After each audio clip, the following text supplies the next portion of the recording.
For the last couple of days, something really strange has been happening in my garden.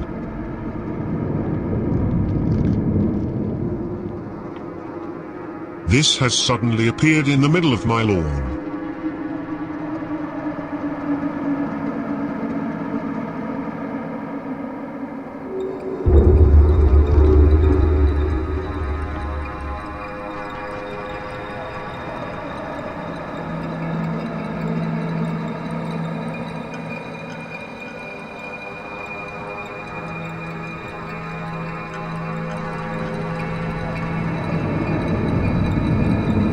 It is made with some kinda roots intertwined with twigs, and there are also some kinda hairs visible.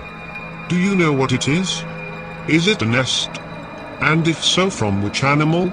Also, and more importantly, do you know how to permanently get rid of this? I mean, I have of course tried to remove it, but every time, the day after, it was back. So if you know what this is, that would be much appreciated. And now, a little something to thank you for your support.